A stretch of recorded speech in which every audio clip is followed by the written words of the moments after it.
Welcome to the business of community, because life is local. In this episode and in this podcast, we have conversations with the entrepreneurs, leaders, and organizations who make Prince Edward Island thrive. And today I'm absolutely delighted to be speaking with Mike MacPherson, CEO, founder of Downeast Auto Parts, who is a mover and a shaker, as it were, in the auto parts industry, not only in PEI, but New Brunswick, Nova Scotia, nationally and beyond. As well as being just one of the great community supporters down on the low and slow type of thing. Mike, welcome very much to the business community. It's a delight to have you. Thanks, Paul. It's a pleasure to be here. Thank you. Well, and there were no technical difficulties getting this off the ground. Mike,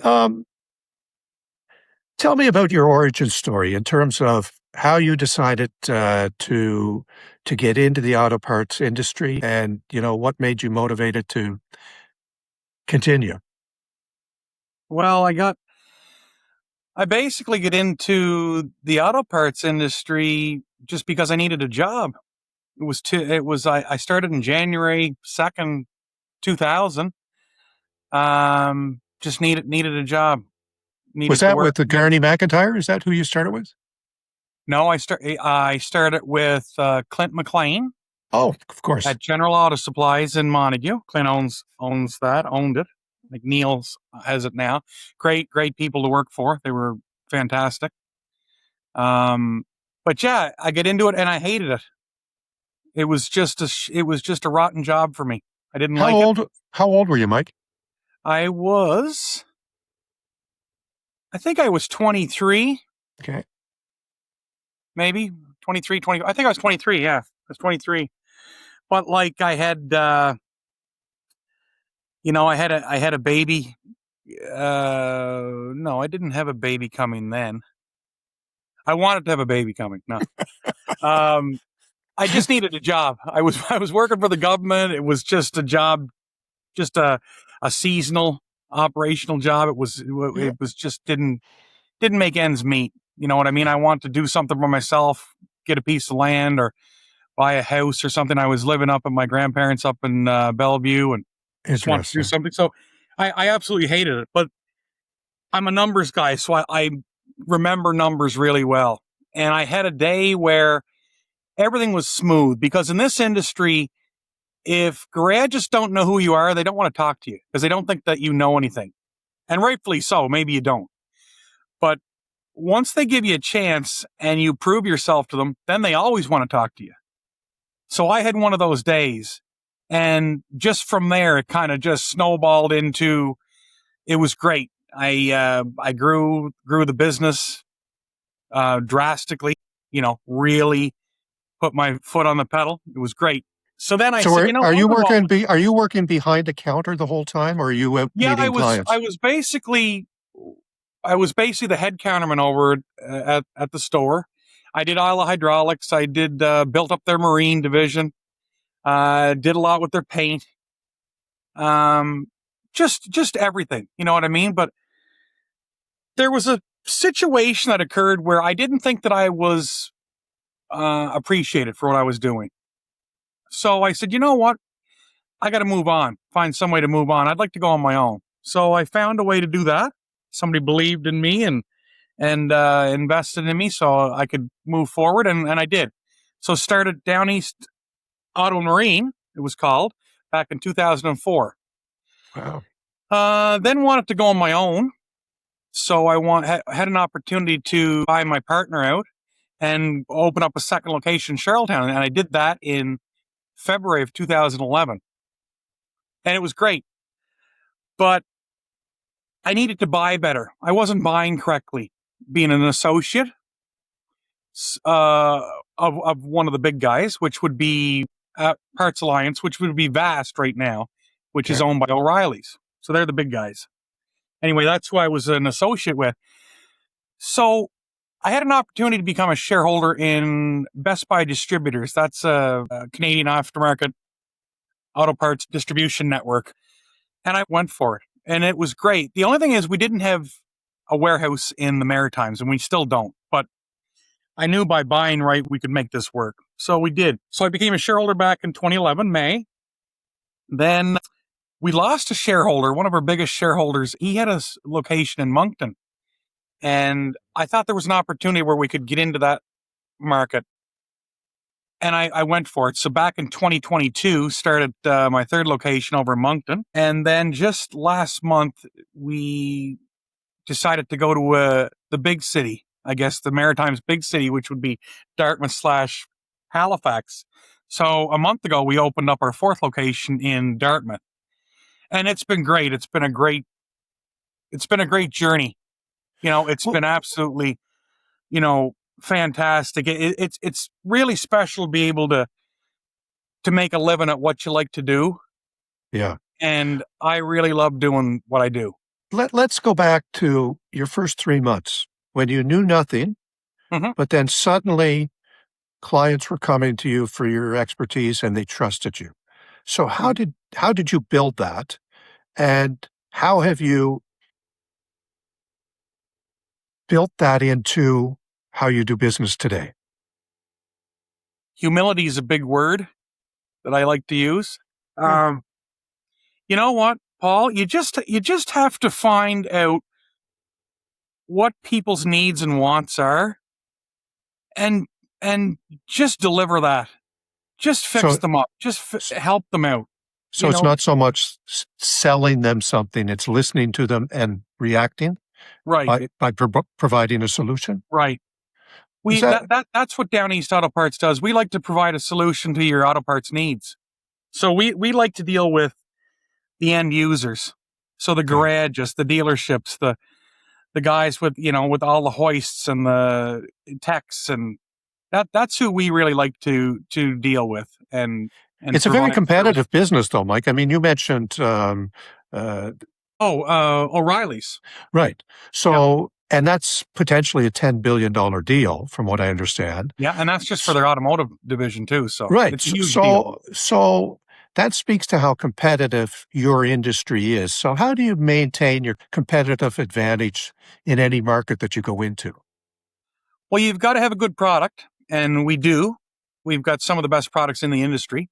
We have our own product, which is the QAP branded product, which has just exploded. We really revamped the whole QAP delivery, I guess you could say, out in the workforce and in the markets. So that's important, but service wins. And you know me, Paul, from outside of here. So you know that I network well. I'm a good networker. I can friend up easily with people. They can trust me. I'm not going to blow smoke in their face. I call a spade a spade. I can or I can't. That's just the way I do things. So it's important, and they respect that and they appreciate that. So when you build up the relationships and you start getting not customers, but you start getting partners, business partners, it's really special to be able to grow your company with somebody else's company right beside you. And that's what we do a really good job of. We really love to help people grow and achieve goals and just do what we should be doing. But you've established some pretty high standards to do that. Is the phrase hoist time? Well, that's what I use, hoist time, because you know what? There's always an issue before I got into the industry myself. It was always time, and you'd have people waiting around a waiting room, and they'd have to get to their life or their job, and they'd be waiting for a part to come, and it was just minutes could turn into hours, and it just wasn't right. So, like, hoist time for us is huge. If you can order that part online with us or call us up, and we can get it out to you in the time that it takes us to physically get there, that's pretty important. Like, so if I'm 15 minutes away from you and I get there in 15 to 20 minutes and my competitors get there in 30 to 35 minutes, well, at the end of the day, if we do that consistently, well, that business partner that we have, or that customer, I guess you could say, they might get one, maybe two extra jobs in that day done. So that's more profit. That's more people fixed up. It's just a better scenario for everybody. So, but to do that, you have to have a lot of stock at your fingertips. Yeah. And that's a massive investment on your part. The inventory is the key. You have to have, and you know what? You can never have enough. You're always missing something. You are. But if you had at the old 80-20 rule, if you had that, if you've got that, then you can win. You've got to be big on brake and chassis and undercar stuff It's with an the interesting layers. business to me, Mike, because all the things that I've read about the industry is that it's going to continue to grow exponentially in the next decade or whatever the timeline is. And why do you think that is? Well, just with you've got AI is going to do a lot for this industry. Oh, how It's so? well, it's just with in our industry, it's going to help our cataloging systems. It's going to help our networking capabilities with our customers, whether it's online, whether it's through the phone systems, whether it's the way we communicate. That's going to be huge for us.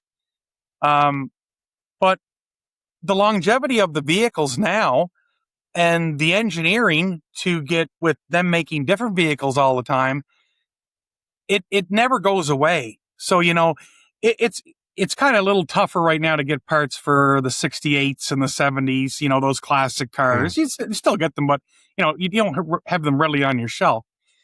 But the 90s and the 2000s, you still have to have those on the shelf. Now those vehicles are 26 years old, you know, 30 years old.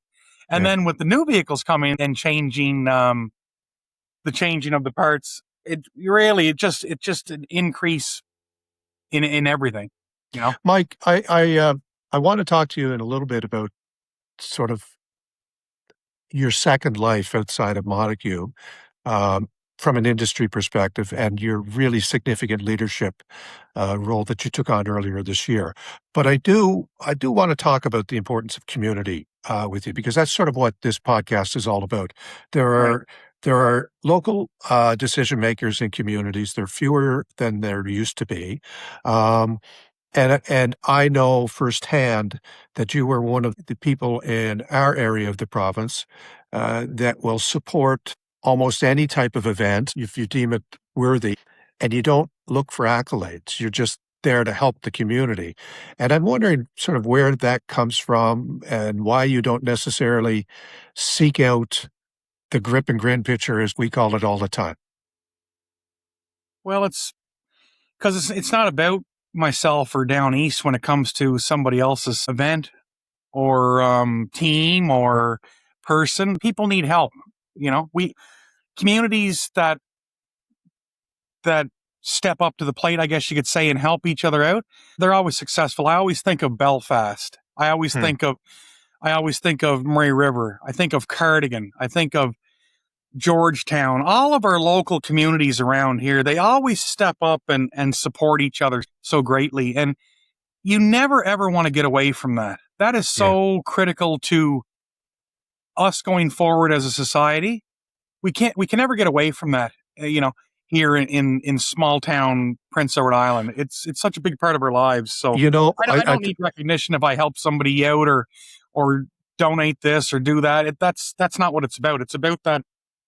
It's about that function or that event. Well, I think it's important too that we look, we all buy online, we all hit the enter button, and that's okay. But I do think that as a society, we need to make sure that we sustain as much as possible our local business community, because ultimately, if a a ball team needs sponsorship, or a ticket Mm, needs purchased, or a sweater jersey needs to be sponsored, the big companies, Amazon, Facebook, Google, they don't put anything into our community. right. And we allow a lot of money to go out of the community. And I just think that your sense of service to community is really important for people to hear because it's not the pat yourself on the back type of service. It is exactly what you said. If they need it, it's their gig, and I'm happy to support them. Mm, yeah. Well, we're blessed, Paul, around here to have so many great people that live Yeah. in these communities. That we've got a unique situation here because more and more times now you don't get that in communities where we, you know, if we can turn off our televisions and turn off our social medias, then, we don't see it, but you see that all the time. And it's kind of heartbreaking sometimes, but you know what? It's just one of those things where there's just a lot of opportunity to help each other out in these situations. And we don't mind doing it. Sometimes, like, we can't do everything. Nobody can do everything, but we do Sure. as much as we can. We just love people because that's how Downeast Auto Parts got started, Mm. was local people supporting Michael MacPherson and Tanya MacPherson and, the Todd Storings and the Daniel Kings worked for me, and everybody that came through this building, they supported us and they trusted us, and we want to give back. We want to do the same. We Um, never forget that. so tell me about I mean, there is from what I've gleaned from conversations with you, when you build the trust with a client, a mechanic or something like that, Uh-huh. and they entrust you with basically their business, that's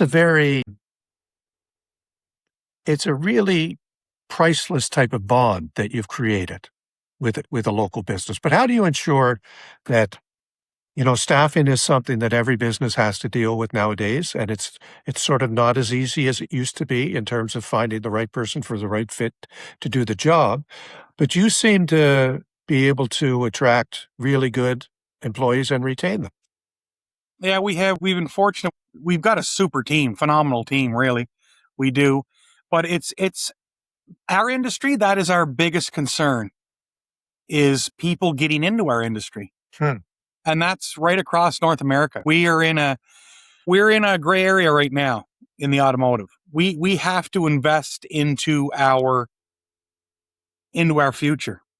So does that mean that young folks aren't seeing the automotive industry as a potential, or the sales They're not. industry? It's You know what, Paul? It's just one of those things where, I think it's been overlooked for so long, and now all of a sudden you've got a bunch of 65-year-olds that they're getting tired and they want to retire and they want to Yeah. enjoy. They don't want to work 45 and 50 hours a week or whatever it is. So, I mean, I'm guessing there's a lot of 30 to 40, maybe to 50-year-olds who might want a shot at making some big bucks. What type of people do you look for in your industry? Not necessarily just your shop, but to do they need to be the Mike MacPherson who knows every number, or do they need to be the Mike No, MacPherson who didn't know a thing? they just have to be the Mike MacPherson that shows up for work every day and works as a team, and they've got to be honest and hardworking and have values. Yeah, Anybody can do this industry. Anybody can do a lot of industries, correct. but you have to be able to work. You have to be able to take some telling and be part of a team and part of a system. You have you have some fairly significant growth plans for Downeast Auto. You're into Yeah. 3 provinces, 4 shops now. What do you see as the future? Well, I think I see Down East having a network of stores all over 3 provinces. Like, we're Halifax, Moncton, Charlottetown now, and then Montague, of course. It basically comes, okay, it's a logistics game. So where along that logistics line is there another good market to exploit? Or Yeah, maybe there's an opportunity for, expansion through acquisition. So it's yeah. just whatever comes up, you've got to be ready. But So I do see ourselves, Paul, as having, you know, not stopping here, probably, 8, 10, 12 locations with maybe a distribution center attached so to it. what motivates you? Just the industry. The automotive industry is the best industry in the world, in my opinion. But It's amazing. is it the drive for a dollar? Is it a deal that do you No, live? it's not. It's the competition. Is it? It's the drive for success. It's not the money. Interesting. Tell me about that. Well, it's just, when you played sports when you were younger and because you want to be competitive, and then there's no way I'm playing sports anymore because I can't run down to the end of the aisle. But when you can still be competitive in Yeah, business, and this interesting. industry there's a lot of good competition in this industry. That's what makes it good. And We, we- competition's a good thing. competition's a great thing. Like I know all my competitors. I hopefully we go to market and compete with them ethically, so I hope they do the same. Some people don't. There are the odd few, but relatively a lot of them are good competitors. We compete well. Mike, you, in addition to your entrepreneurial initiatives here, I mean, you've taken on a very significant role this year with your buying group, Best Buy Distributors, and you're chairman of the board. And to Right. the folks who don't know, this is a business that last year did $175 million worth of business Mm-hmm. or Yeah, we had a thereabout. good year last year.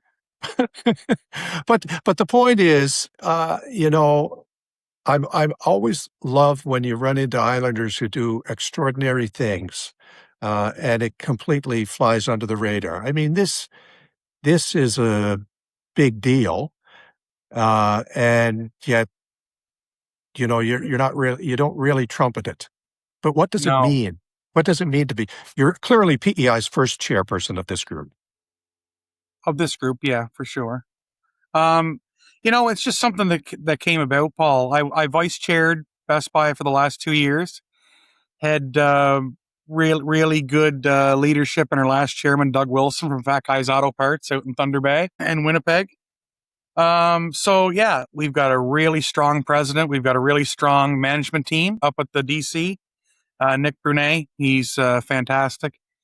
We've got all of our department heads are great. So it's just an opportunity to serve. I guess when, and I'll serve as chairman for as long as I have to or need to, and then I'll graciously step down and let somebody else serve. That's kind of what Best Buy is. We're a network of individual shareholders that, we have our own companies. We have our own agendas and our own businesses. But as one, we form Best Buy Distributors, and it's a unique situation. That's why we've been growing dramatically in the last 5 years. And to me, there's nothing wrong with big corporations, but big corporations tend to make decisions in a centralized silo. And if your shareholders are all individual owners, they get to make decisions however they want to in their individual communities. And at Right. least in our case, you're a very active member of the community. So that's a very interesting model. Right. Yeah, it's one of those things, Paul, where we don't want to take that independence away from anybody with Best Buy, but there's a lot of people across Canada that are associates of these big corporations, and they see the writing on the wall. A lot of them, hopefully sooner than later, where they don't want associates in their organization. They want to be all corporate. So if you want to Well, keep your independence, you know what? Best Buy is the best opportunity right now for you, for those so you people. you see significant opportunity for growth within your Oh, own buying group. absolutely. 100%. You know, this just isn't in the Maritimes, isn't going to be a down east play to grow Best Buy. We've got an individual that has come on board in the last week, and he is going to be significant. He's going to be our business development manager down here. His name's Mitchell Hartley. He worked for me for the last 3 years over in Moncton, and he's a phenomenal individual that can really and truly, I believe, with help from myself and the people up at Best Buy, really grow the Best Buy name in the Maritimes. You know, and I'll help him achieve that too. Does anything scare you in business? Like, is there anything in a day to day? Because it seems to me that there's been When the some. bank calls, I run. That's fair. Yeah. But it seems to me that one of the things that has followed you throughout your career from the first day that you walked into the store without any experience was sort of a fearless nature to take the next step. Mm, And I know your son Jordan is going to be probably joining the company at some point in time, which from a family operation, community operation, is really good. But what type of advice would you give sort of Jordan or anyone who's sort of in the early stages of life about how to develop a career and grow it as you have. Well, you've got to be able to, Paul, to make a living at what you like to do. First and foremost. If you don't, then you're in trouble. Yeah. If you have a job your whole life, you're not going to have a very good life. So I get up, I haven't worked a day in my life since I started the automotive because I love it after that first 3 months, of course, but I love what I do. So it's all great. But, Jordan, we're fortunate to have Jordan. He's up in Georgian College right now. He's taking the automotive business, course up there. So he's got another year left, half year. He's with us right now. He gives us the opportunity of what myself and a lot don't. We're not the techie people. I'm a sort of an old school guy where I don't have the technology aspect of it down, where Jordan does. So I'm more of the networking, handshake, let's make a deal type guy. He's more of the this is how we have to do it. So, but he's just one of those individuals, Paul, that I've just surrounded myself with people that are true professionals in the industry. That's what you have to do. Like anywhere from counter staff to sales representatives to people in our accounting department. We really have the people that understand our industry and can help us get to those next steps. So, Michael MacPherson, perhaps we'll leave it at that. I very much appreciate you joining us for the Business of Community, because life is local. Your contribution to this community is really understated, but very significant. And it's very good for you to join us and tell us your story. I very much appreciate it. Well, thanks, Paul. I appreciate that. That's it's a little overwhelming, but yeah, we just do what we love to do. Thank you. You know your big lane. Yeah, thanks.